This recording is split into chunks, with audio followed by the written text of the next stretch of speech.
cambia también lo profundo, cambia el modo de pensar, cambia todo en este mundo.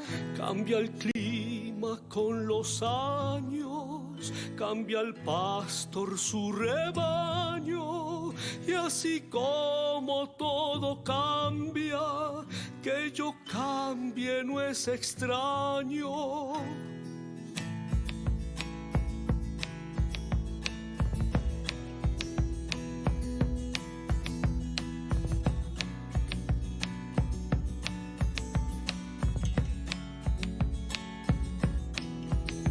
Cambia el más fino brillante, de mano en mano su brillo. Buenos días, amigos, amigas de Todo Cambia. Hoy en la tertulia Totum Revolutum está con nosotros nuevamente, atendiéndonos desde Valencia, nuestra colaboradora Gretel Botella, licenciada en Derecho y profesora de yoga y de pilates, y una persona con mucha experiencia respecto de la vida. Podemos decir una especialista en la vida. Gretel, como todos nuestros colaboradores, están comprometidos con la construcción de la paz a través de la ayuda y acompañamiento de las personas que lo necesitan. Bienvenida, Gretel. Gracias por compartir tu mañana de domingo con los escuchantes del programa. Todos tienen muchas expectativas de este nuevo programa, ya que el primero ha dado mucho que reflexionar a todos. Queremos que ya te sientas como en casa y que te sigamos teniendo como colaboradora de este espacio de aprendizajes y experiencias. Buenos días, Gretel. Buenos días y muchísimas gracias por volver a permitirme estar aquí en vuestro espacio, con vuestra gente. Es un honor y vamos a intentar disfrutarlo y bueno, y fluir. Así será. Y estamos también con Edgardo Cárdenas, profesor de Ética y Filosofía, así como coach sistémico. Buenos días, Edgardo. Buenos días, Salvador, y muy buenos días, Gretel. Muy contento de que estés nuevamente con nosotros. La primera experiencia que tuvimos, pues nos ha dejado mucho fondo, muchas cosas para pensar y reflexionar, pero creemos que es imprescindible que sigas compartiendo con nosotros porque necesitamos ir procesando, ¿no? Toda esta nueva visión que tú presentas y nosotros presentamos a todos nuestros escuchantes con esa apertura de mente que queremos promover. Gracias, Gretel. Muchas gracias, Edgar. Muchísimas gracias. Gretel, estamos muy contentos de tenerte otra vez en el programa. Como sabes, al iniciar la entrevista, queremos hacer una semblanza especial de cada colaborador.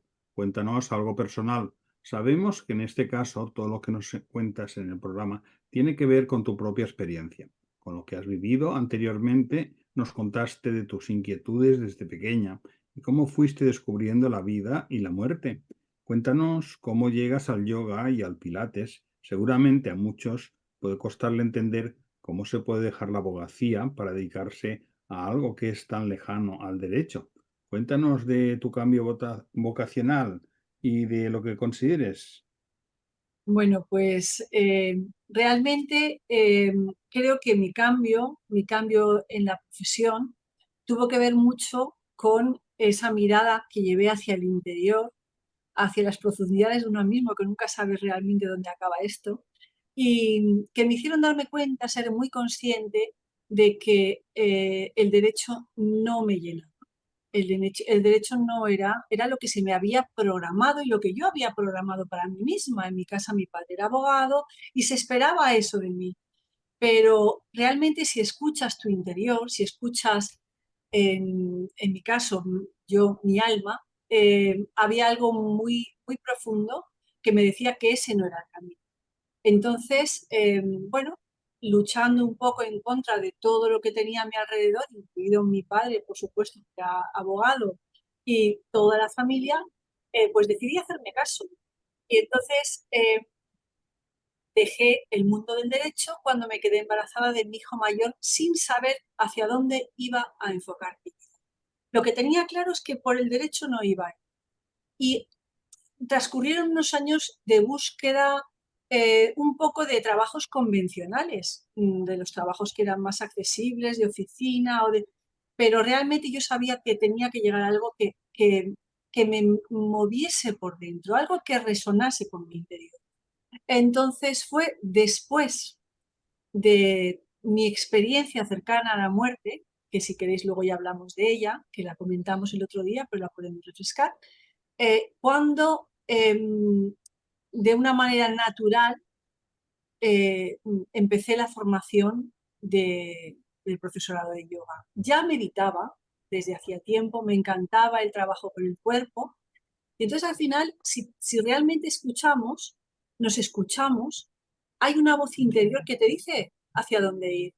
Y bueno, en este caso me enfocó hacia una profesión que era absolutamente ajena a mi mundo, a mi familia, y hace 25 años no estaba tampoco muy bien vista, parecíamos un poco secta. Pero fue maravilloso porque os voy a contar una anécdota de mi primer día de trabajo como profesora de yoga y cómo el universo a veces te da señales de por dónde tienes que ir.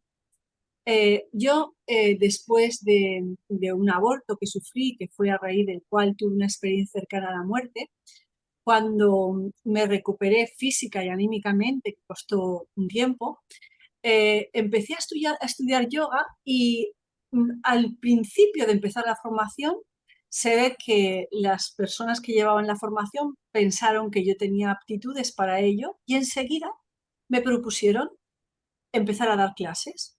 Y las primeras clases a las que me enfrenté fueron clases de gente mayor de un centro de atención de mayores que hay aquí en Valencia, y me encontré con gente con personas con marcapasos, con tensión alta, con problemas de movilidad, gente ya con una edad, gente jubilada. Y bueno, evidentemente iba temblando como una hoja para enfrentarme a ese nuevo reto que me había propuesto. Y fue maravilloso ver cómo el universo te apoya cuando es tu camino, es que se abre de una manera natural. Di la clase como pude, por los nervios que tenía, aunque siempre con una sonrisa, y curiosamente me aplaudieron al final de acabar la clase. Las 30 personas mayores aproximadamente que tenía me aplaudieron. Nunca en la vida me han vuelto a aplaudir, pero no tiene ninguna lógica aplaudir en una clase de yoga. Pero fue como una señal o como un reconocimiento interno de que es realmente lo que tenía que hacer. Me sentí muy complacida y sobre todo me di cuenta que podía ser un camino muy bonito y muy útil. Podía ayudar a personas aparte de ayudarme a mí misma, porque es también un camino de conocimiento y de cambio interior.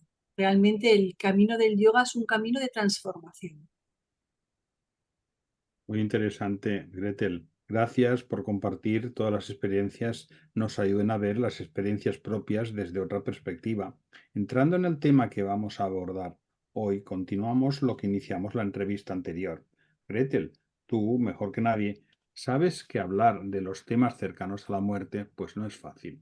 Vivimos en un tipo de sociedad que no quiere mirar hacia ella, que trata de vivir un poco de espaldas a la muerte, como tú misma nos dijiste, pero desde Todo Cambia, que es un espacio de experiencias y aprendizajes que no pretende convencer a nadie, sino abrir la mente a nuevas perspectivas y puntos de vista para elevar nuestro nivel de conciencia. No queremos otra cosa que conocer diferentes experiencias y reflexionarlas juntos. Gretel, gracias porque nos dejaste muy claro ese principio fundamental que no hemos de buscar convencer a nadie, pero que todo el que quiera acercarse a esta experiencia, por lo menos para pensarla, ya que tarde o temprano todos llegamos a esa puerta. Gretel, por favor, háblanos de lo que es las experiencias cercanas a la muerte para retomar el tema.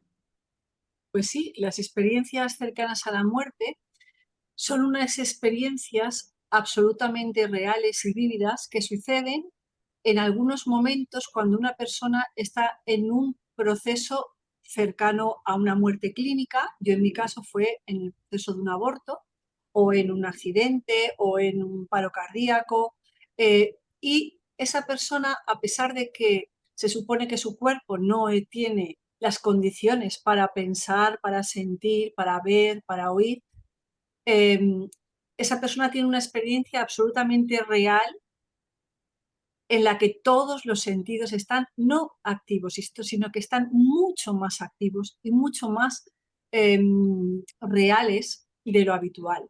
Entonces, eso me sucedió a mí, pero le sucede a muchas personas, de cualquier religión, da igual,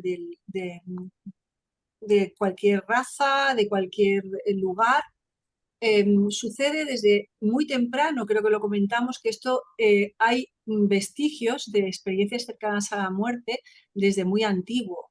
Entonces, lo que ocurre es que ahora sí que es verdad que se está empezando a estudiar y todas o muchas de las personas que hemos vivido estas experiencias estamos dando la cara, saliendo un poco a la palestra, atreviéndonos a hablar de este tema que resulta a veces tan difícil por eso que acabas de comentar tú, Salvador, esa cerrazón que hay en la sociedad, ese no querer mirar a la muerte, también ese choque con la mayor parte de la comunidad científica que no acepta nada que no sea la extinción del ser en el momento de la muerte física. Entonces se hace difícil hablar de ello, pero hoy en día empezamos a escuchar estas historias eh, y no solo eso, sino que se empiezan a investigar. Tenemos por fin voz porque son temas que los que hemos vivido una experiencia cercana a la muerte lo hemos llevado durante mucho tiempo en silencio para evitar, pues eso, un poco la burla el escepticismo de los que teníamos a nuestro alrededor. Incluso a veces la gente más cercana puede ser la más crítica con una experiencia cercana a la muerte. ¿Y qué nos aporta esa experiencia cercana a la muerte? Primero os voy a contar lo que a mí me ha aportado y luego, si os parece, os la resumo un poco porque sé que está en el otro capítulo en el que estuvimos hablando, pero lo que nos aporta a los que vivimos esta experiencia es un cambio total de la visión de la vida. Realmente sabemos que la muerte no existe. Sabemos que no es más que un paso a una vida mucho más real y mucho más auténtica que la que estamos acostumbrados aquí en este mundo material, denso, en esta tierra. Nos da esa certeza y aparte provoca un cambio, como me pasó a mí, salí de la ECM y sin saber hacia dónde ir, me dirigí a un cambio en mi vida personal, en mi vida profesional, que implicaba también ese cambio profundo que había vivido en esa experiencia cercana a la muerte.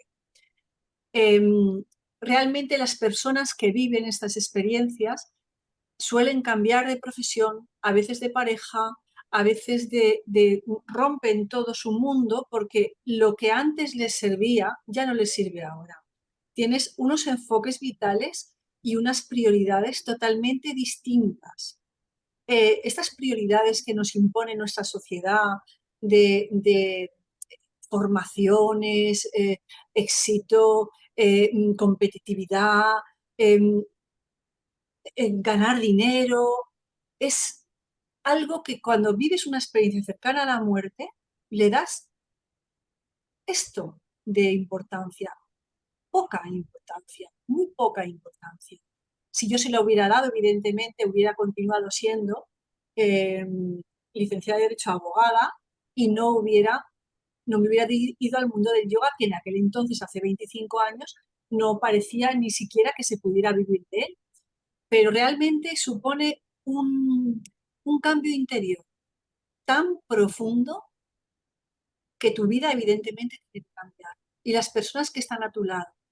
Yo tuve la suerte que mi marido está y estaba en el mundo espiritual ya abierto a este tipo de experiencias cuando me sucedió y que por supuesto me creyó, porque si no hubiéramos tenido ahí un problema importante a nivel de relaciones que se produce en muchas personas. Entonces se produce un cambio profundo, importante en la vida. Tienes la certeza de que la muerte no existe. Y lo más importante para mí es que esta experiencia cercana a la muerte me ayudó años después a transitar la prueba más dura que la vida me ha traído, que ha sido la enfermedad y la muerte de mi hijo Rodrigo, mi hijo pequeño. Pero antes de llegar a eso, creo que voy a hacer un resumen para que os podáis hacer una idea de lo que es una experiencia cercana a la muerte, por lo menos la mía. Hay otras que tienen más componentes o que tienen más vivencias distintas. La mía fue muy sencilla, pero para mí marcó un antes y un después en mi vida. Fue realmente un punto de inflexión. Yo sufrí una perforación de útero durante la práctica de un legrado, después de sufrir un aborto espontáneo, en un hospital de mi ciudad, de Valencia, en un quirófano, con los médicos delante. Yo vi cómo salí de mi cuerpo, bueno, me vi fuera del cuerpo, yo no sé cómo salí, pero me vi fuera por la parte de atrás y luego me vi en una parte del techo del quirófano y desde esa panorámica tan inusual, yo era capaz de ver lo que estaba ocurriendo abajo, oía como los médicos, el personal sanitario decía que se nos va, que se nos va, yo intentaba interactuar, que os estoy oyendo, que os estoy oyendo, y nadie interactuaba conmigo. Me daba cuenta de que yo estaba viviendo otra realidad, pero no me importaba mucho. Mi cuerpo estaba ahí en la mesa de quirófano. Yo sabía que era mi cuerpo, pero no me sentía vinculada emocionalmente con él. No me importaba mi cuerpo en absoluto. Yo sentí que lo que yo soy realmente estaba plena, íntegra, completa, oía, veía, sentía y sobre todo estaba percibiendo una realidad muchísimo más real y más compleja y más completa, y estaba siendo muy consciente de que yo soy un ser muchísimo más grande que esa envoltura física que estaba ahí abajo. Ese es un poco el resumen de mi experiencia. Mi marido, al salir de la experiencia, me creyó.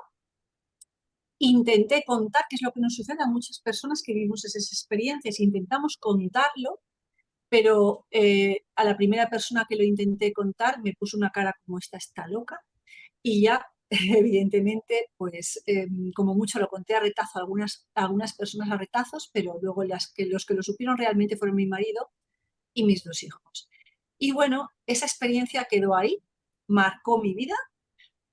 Nunca me he olvidado, es algo que nunca te puedes olvidar porque es una vivencia tan real, tan impactante, que no cabe lugar al olvido, es imposible, es que es imposible, es mucho más real que cualquier cosa que he podido vivir yo en mi vida. Y fueron transcurriendo los años, yo seguía enfocada en mi cambio, mi marido también, aunque él no había vivido la experiencia cercana a la muerte en primera persona, también hizo un cambio de profesión eh, y dejó sus trabajos y su negocio que tenía también y se dedicó también a una profesión más en sintonía con nuestros sentires profundos. Él en este momento es osteópata, es acupuntor y es terapeuta de shiatsu y sobre todo hace formación de cursos de shiatsu. Entonces, los dos cambiamos trabajos convencionales o socialmente admitidos o socialmente reconocidos por trabajos que eran más marginales. Y bueno, seguramente pues es lo que teníamos que hacer en contra de todo lo que se esperaba de nosotros. Hemos podido vivir de ello, seguimos viviendo de ello y seguimos disfrutando y amando nuestras profesiones.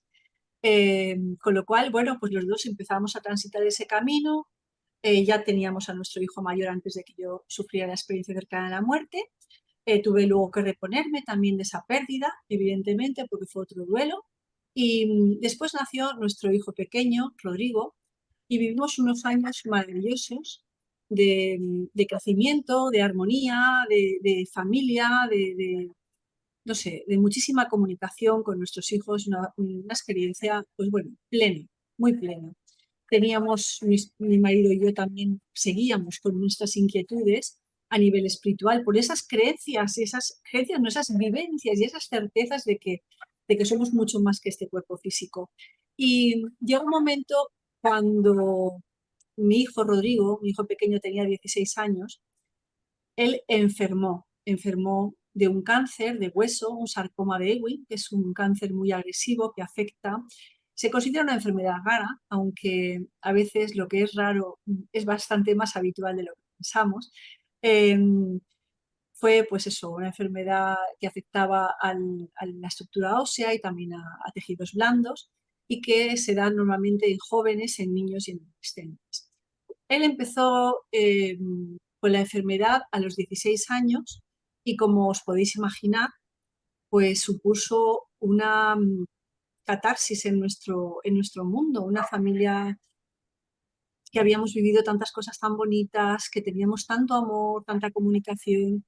Bueno, pues nos tocó transitar este proceso que cada vez se volvió más doloroso, más virulento, más intenso, pues hospitalizaciones, bueno, quimios, radios, intervenciones quirúrgicas y todo lo que os podéis imaginar. Esto vivido siempre es un estrés, cualquier persona que pueda vivir un cáncer es un estrés, pero cuando tienes que vivirlo en tu hijo, tienes una sensación de impotencia muy grande, muy grande. Realmente, tanto mi marido como yo nos hubiéramos cambiado por Rodri 1000 veces, pero no era posible.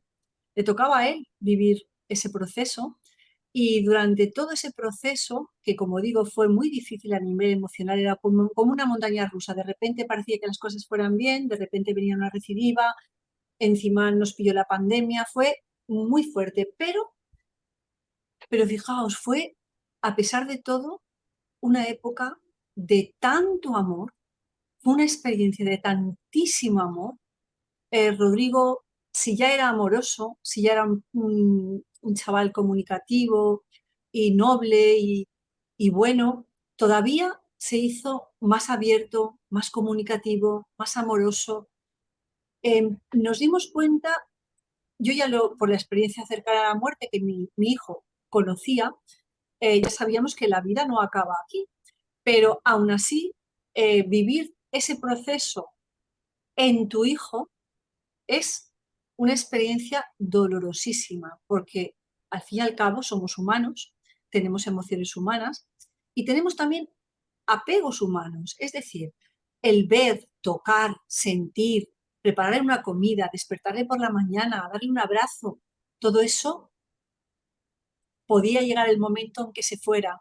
Entonces, bueno, cada vez nos volcamos más los tres, digo los tres porque mi hijo mayor ya estaba viviendo independiente, mi marido, mi hijo y yo nos volcamos más en el mundo espiritual.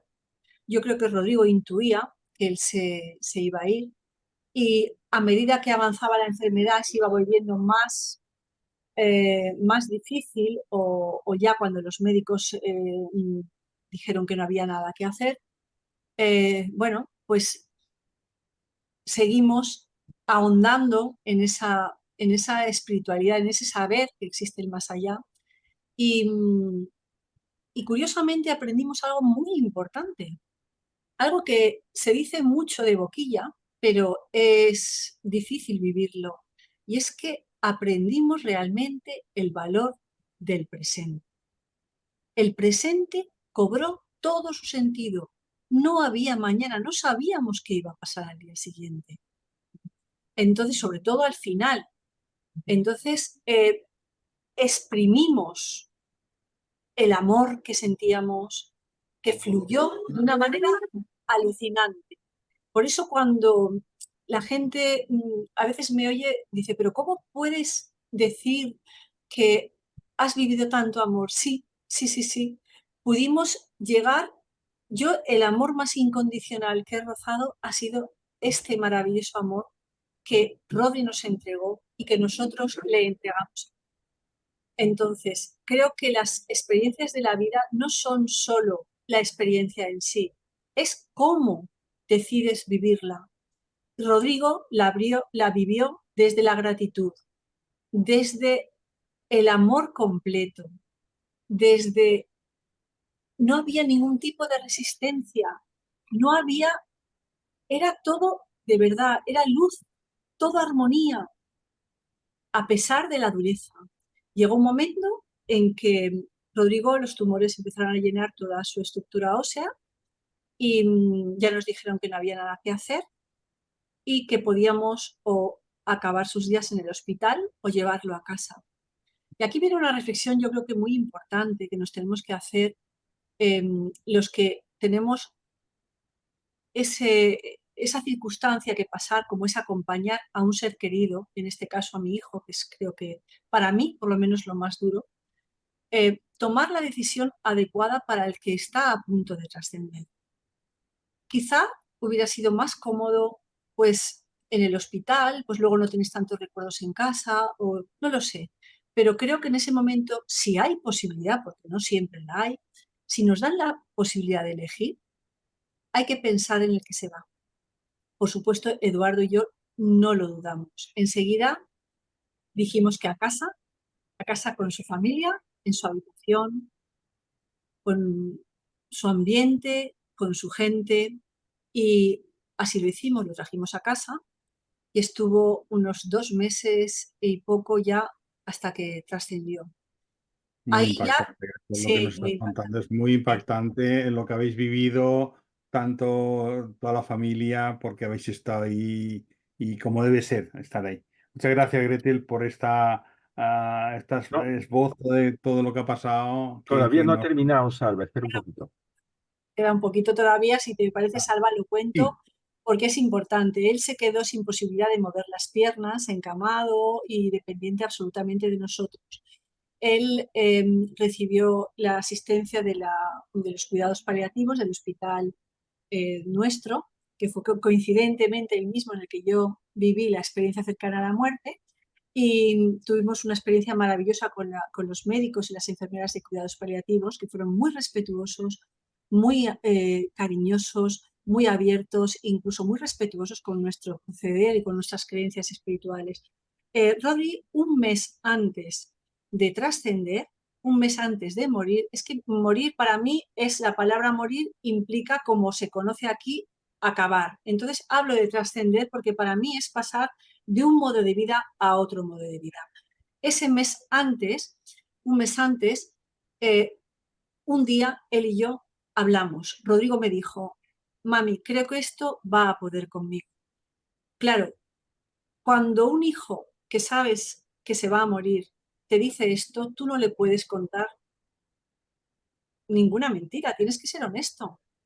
Tienes que hablar con honestidad, aunque siempre dejando un espacio para la esperanza, porque a veces ocurren milagros. Y entonces, mirándonos a los ojos, cogiéndonos de la mano, con un amor increíble por su parte, por la mía, empezamos a hablar de esa experiencia que yo tuve, yo le dije que si se iba, que no se preocupase, que todo iría bien, que estarían sus abuelos para recogerle y seguro que habría un montón de seres maravillosos esperándole y que si se quedaba, que estaríamos su padre, su hermano y yo para ayudarle en el proceso de recuperación. Pero bueno, hablamos de la muerte, hablamos de esa experiencia que yo tuve, de que la muerte no existe, de que somos mucho más que este cuerpo.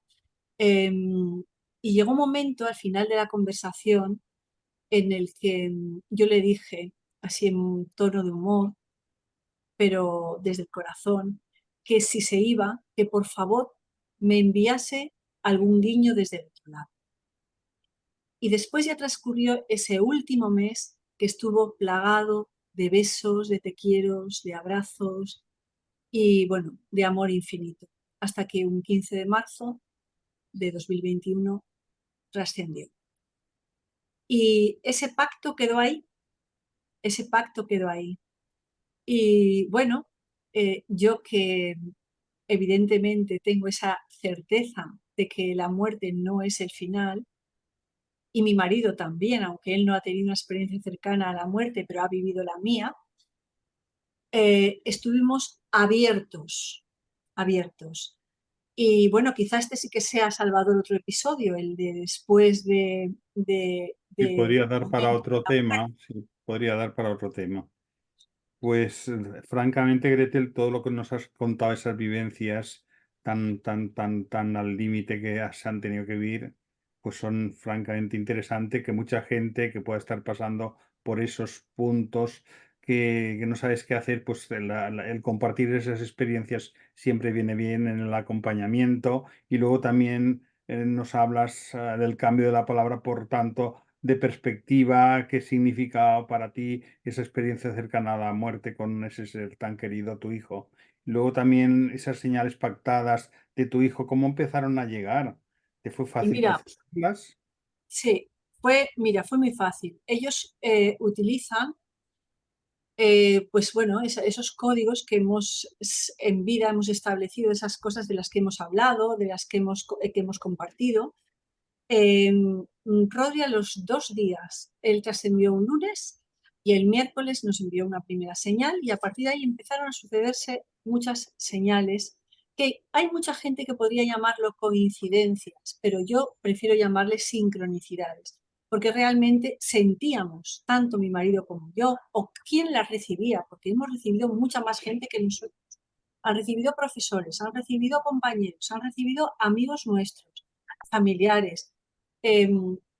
Cada uno que ha recibido una señal de nuestro hijo ha sentido que era Rodri, que le estaba dando amor, compañía, luz, un guiño, una señal.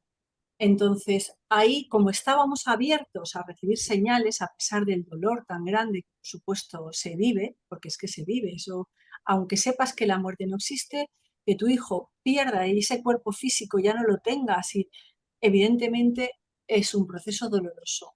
Pero al estar abiertos empezaron a llegar señales y yo me di cuenta que ahí podía hacer lo que hice con la experiencia cercana a la muerte, que fue callarme, o podía hablarlo. Entonces yo, después de perder físicamente a un hijo, decidí que no me callaba ya nada.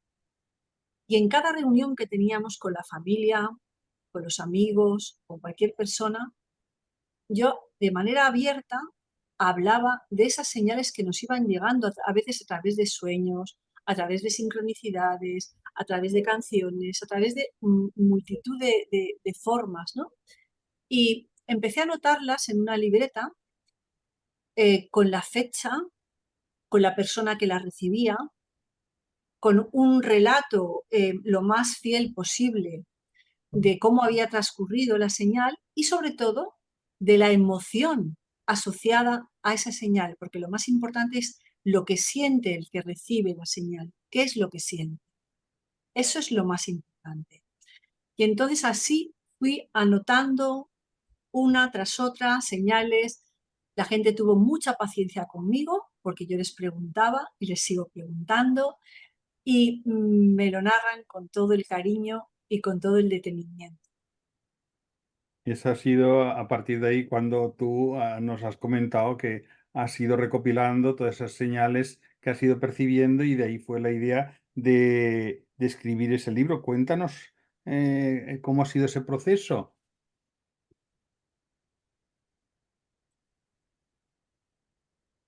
Pues yo fui recopilando, como he dicho, esas señales por escrito hasta que llegué a reunir aproximadamente unas 50 señales en los, no sé si 5 o 6 primeros meses después de la muerte física de Rodri. Y llegó un momento en que sentí eh, que eso tenía que plasmarse en un libro. Perdona, Gretel, las señales en general se buscan, supongo que habrá como un deseo, ¿no? Pero es, se dan simplemente, supongo. Mira, deseo evidentemente todos los padres, igual que cuando nuestros hijos están aquí físicamente vivos, todos queremos saber dónde están nuestros hijos y cómo están nuestros hijos, incluso cuando salen una noche. Es verdad. Entonces, los padres cuyos hijos están en el otro lado o trascienden, con más razón queremos saber dónde están y si están bien. Entonces, te diría yo, algunos nos abrimos mucho más todavía. Hay gente que después de la muerte física de su hijo empieza a plantearse estos temas porque hay una necesidad de saber, y realmente el mundo material en el que vivimos no nos va a dar esa respuesta. Y empiezan además a suceder cosas que no son normales. Y empiezas a darte cuenta, uy, qué coincidencia hay. o he sentido, he olido, he visto, y de repente dices, pero ¿esto qué es? Esto es mi hijo que me está diciendo que está bien. Entonces llega un momento en que tienes tal sensación de que es él que no hay ningún tipo de duda. Entonces, como estábamos comentando, las señales llegan, pero tienes que estar abierto. Tienes que estar abierto por lo menos a la posibilidad de la existencia del otro lado y a la posibilidad de que estén vivos. A veces solo es esa posibilidad, porque es verdad que Eduardo y yo estamos muy abiertos, tenemos esa certeza de que la muerte no existe, pero todos los que han recibido señales de nuestro entorno, de nuestro alrededor, que son muchos, gente muy variada, gente absolutamente de ciudades distintas, gente inconexa, simplemente tenían un nexo de amor muy grande con Rodrigo, que es el que facilita esa comunicación entre nosotros y él, y además en ese momento estaban un poquito abiertos, estaban dolidos por la pérdida de Rodri y querían saber de Rodri y llegaron las señales, ¿vale? Entonces se reciben, pero ocurre que muchas veces, como la sociedad no acompaña, muchas veces tendemos, en la primera impronta suele ser, ay, me ha pasado algo, he soñado con él y eso era un sueño vívido, o he tenido esta sensación, o me ha parecido ver, pero si te empiezas a introducir la razón y empiezas a cuestionar, entonces ahí es cuando empezamos a pensar, ¿será una casualidad? ¿Me lo habré imaginado? Empieza la razón a meter baza. Y realmente la relación con el otro lado es una relación desde el hemisferio derecho, desde el intuitivo, desde esa sensación de como esa voz interior cuando tú la oyes, esa intuición que te llega. No tiene una explicación racional, pero es. Y esto es lo que ocurre con las señales. Pero también es verdad que las señales son a veces muy, muy rotundas. Algunas son muy sutiles y ahí es en las que solemos dudar más, pero hay otras que son muy, muy, muy intensas, o sea, que son incluso difíciles de rebatir. Entonces, a ver, espera, porque se va a bajar ahora, que os vea. Es que no veo, no sé qué ha pasado, algo he perdido. Ahora, ya os veo. Vale, son algunas muy difíciles de rebatir porque no tienen explicación alguna. Ahí recogí 50 señales de bastantes tipos distintos porque la sensación que tuve es que si daba a conocer diferentes tipos de señales, la gente podría identificar también las que ellos recibían de sus seres queridos. Y también, sobre todo, también fue escrito el libro para aportar un poquito de esperanza a duelos tan difíciles y complicados como puede ser la muerte de un hijo, pero también la muerte de una pareja o de un padre o de un hermano. Eh, no hace falta que sea la muerte de un hijo, o incluso el poder enfrentarnos a nuestra propia mortalidad, porque algún día va a suceder, evidentemente, algún día va a suceder y hay que estar abiertos a ello. Entonces, bueno, escribí el libro tardé en escribirlo muy poco tiempo, enseguida salió, se publicó y tampoco yo sabía qué repercusión iba a tener. En principio lo escribí para mí y para mi familia, que nos sirviera a todos como recordatorio de nuestro nexo con Rodri, de esos mensajes tan maravillosos que nos hacían ver que estaba absolutamente vivo y que estaba a nuestro lado. Pero bueno, pues empezó a circular y empezaron a salir entrevistas, empezaron a contactarme grupos de duelo y empecé a darme cuenta de que esto que nos estaba pasando en nuestra familia es algo muy, muy habitual. Es decir, no somos unos privilegiados, no somos nadie especial que recibimos señales y otros no. No. Esto es mucho más frecuente de lo que pensamos. Y nos hemos dado cuenta de que cuando es un hijo el que se va antes que un padre, hay todavía más posibilidad de que se produzca esa comunicación desde el otro lado, porque ellos tienen también esa necesidad de hacernos partícipes de que están vivos y de que están bien y de que están a nuestro lado y que siguen queriéndonos y amándonos y que el vínculo que teníamos de hijo, de tal, continúa, siguen estando presentes en nuestras vidas. Y entonces, pues bueno, yo si queréis voy a contar, puedo contar, por contar alguna. Seguimos anotando señales después de 3 años y varios meses desde que Rodi se murió. Y voy a contar alguna para que os hagáis una idea, pero las hay muy variadas. Como he dicho, hay algunas muy sutiles y algunas muy rotundas.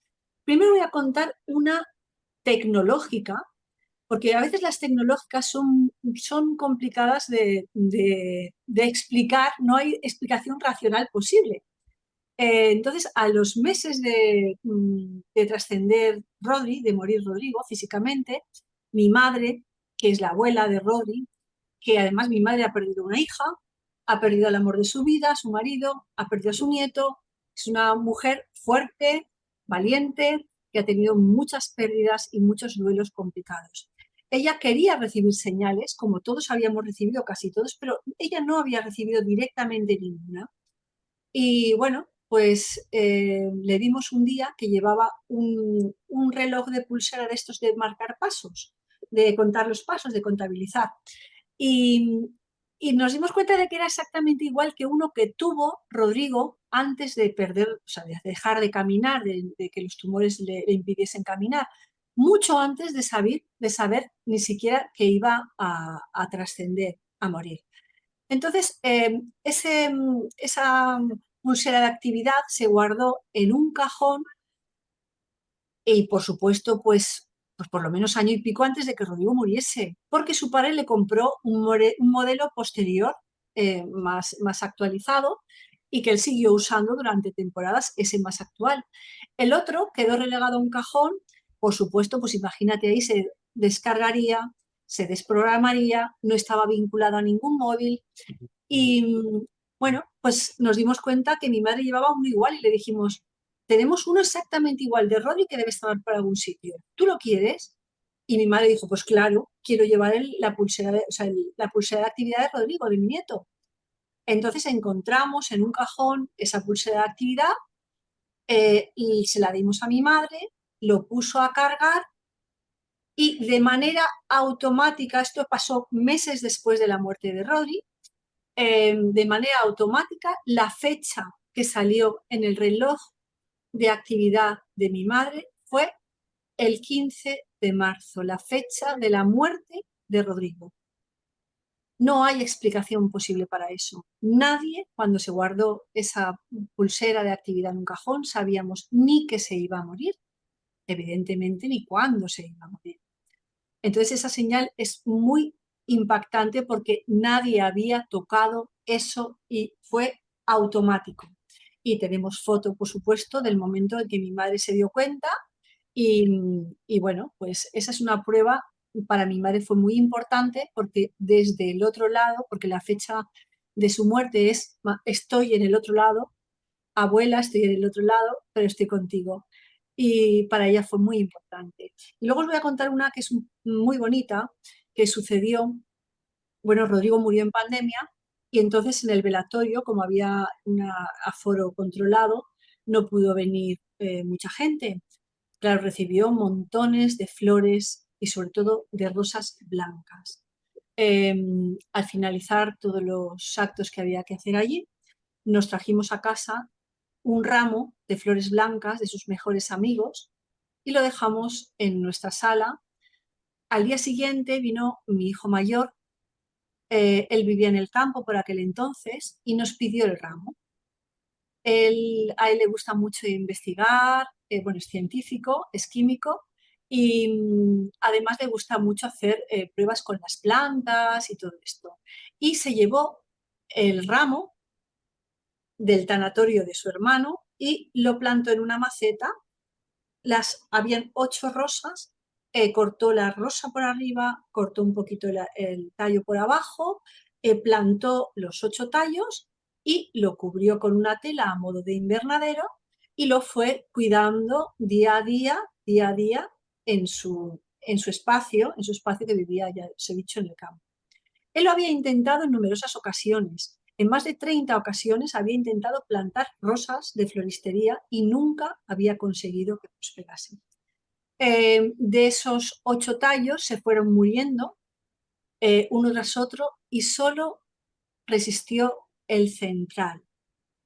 Y de ahí brotó un rosal maravilloso y de ese rosal maravilloso nació una rosa blanca preciosa que se abrió justo el día en que su hermano mayor se casaba. Y fue su regalo de boda. Fue maravilloso, absolutamente sincrónico, absolutamente inesperado y mágico. Una experiencia francamente intensa.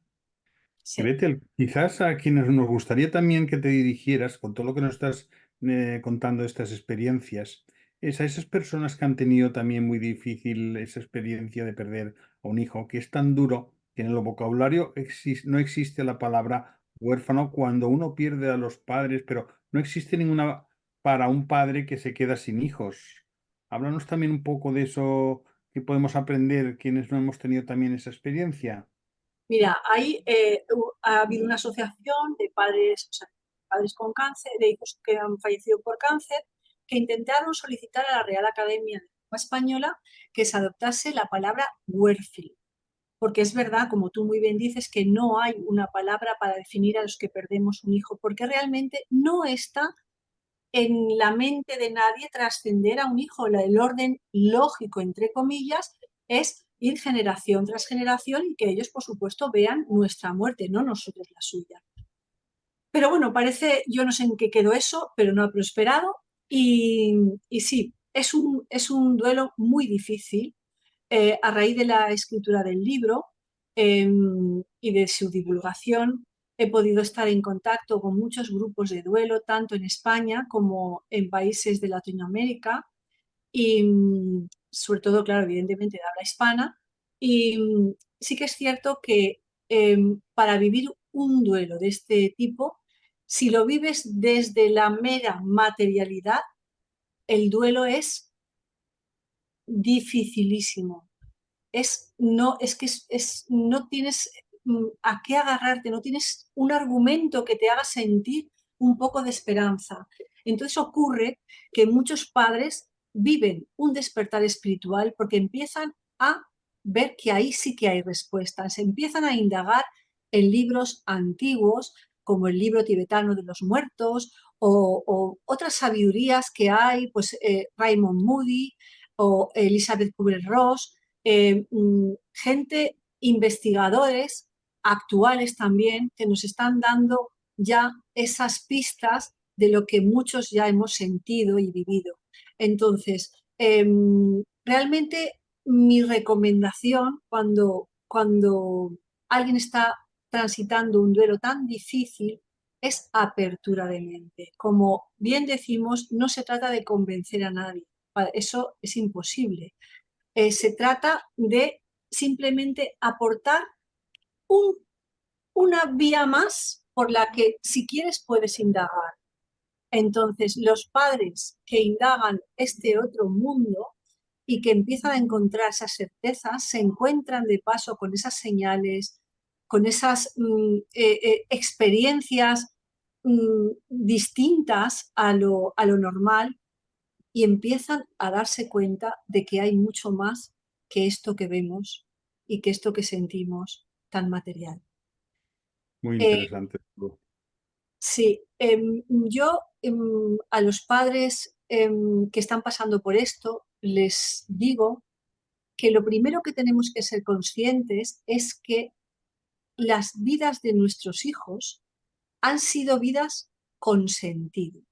Es decir, han tenido un sentido muy importante y muy pleno, que ha sido muchas veces el remover nuestro mundo, el de los padres y de todos los que estamos al lado, para hacernos otros planteamientos de vida, otros planteamientos de profundos y para, como le estaba comentando a Edgar antes de empezar, supone una catarsis tan potente como la que yo viví en la experiencia cercana a la muerte. Entonces, nos hace a abrirnos. Pero estas vidas han sido vidas completas, aunque hayan sido de 2 días, de 20 años, de 15, porque realmente es algo que en nuestra experiencia vital nos ha marcado y siempre nos va a marcar.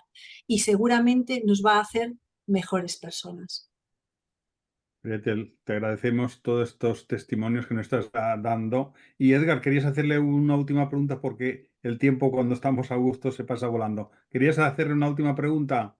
Y yo creo que más que hacer una pregunta, Salvador, gracias, es, bueno, un poco, en filosofía se habla de una actitud que es el acatamiento, ¿no? Cuando tú no tienes nada que decir porque ignoras verdaderamente lo que se está hablando, pero recibes todo lo que se dice para procesarlo, ¿no? Yo creo que sobre todo nos abre la mente, nos hace procesar desde el encuentro pasado contigo, pues es algo que en mi interior sigue procesando, porque aunque no hayamos perdido a un hijo, todos tenemos pérdidas y Claro, todos incluso tememos de claro. perder a nuestros seres queridos, ¿no?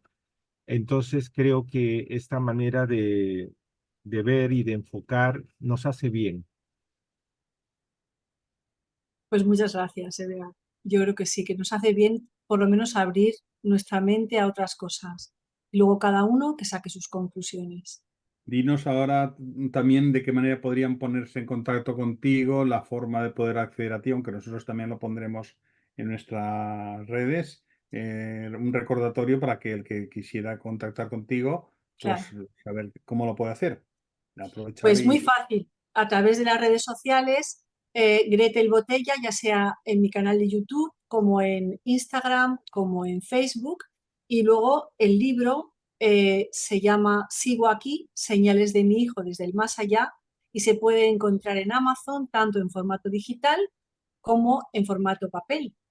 Entonces, pues bueno, ahí queda. Si alguien necesita algo de mí, cualquier cosa, yo estoy abierta y, por supuesto, encantada de ayudar y de ponerme en contacto con quien lo necesite. nosotros también lo pondremos en nuestras redes. Gretel, gracias por todo lo que nos has compartido. En este caso, nos ha abierto tu corazón en par y creemos que todos los escuchantes les hará pensar estas vivencias. Queremos dedicarte con un regalo musical esta canción que sabemos que te gusta. Muchas gracias. Muchas gracias, Gretel. Esperamos tenerte con nosotros más veces y gracias por este testimonio de acompañamiento que realizas con las personas más transformador. Amigos, amigas de Todo Cambia, cada día es un segundo, puede cambiarnos la vida. Hemos de aprender a reconocer que somos personas vulnerables, con muchas carencias y que eso no es en sí malo, pero que estamos invitados a crecer y transformar nuestras experiencias negativas en aprendizajes que nos cambien en mejores personas, porque es posible y ello es un proceso terapéutico. Me gustaría finalizar y terminar con una significativa frase de Elizabeth Kübler-Ross. La última lección que deberíamos aprender es el amor incondicional que incluye no solo a los demás, sino a nosotros mismos. Solo cuando realmente sabemos, entendemos que tenemos un tiempo limitado en la Tierra y que no tenemos manera de saber cuándo se acaba nuestro tiempo, entonces comenzamos a vivir cada día al máximo como si fuera el último que tenemos. Amigos, amigas, la vida es el mejor regalo que tenemos y la muerte puede ser la puerta de entrada a un nivel de vida superior. Nosotros te aportamos aprendizajes y nuevas miradas, pero eres tú quien ha de elegir qué buscar, qué creer, qué esperar, pero sobre todo, qué quieres vivir. Solo tú debes tomar tu propia decisión. Muchísimas gracias, Gretel, por todas tus aportaciones de corazón y muchas gracias también, Edgardo, por tu contribución. Cambia también lo profundo, cambia el modo de pensar, cambia todo en este mundo. Cambia el clima con los años, cambia el pastor su rebaño, y así como todo cambia, que yo cambie no es extraño.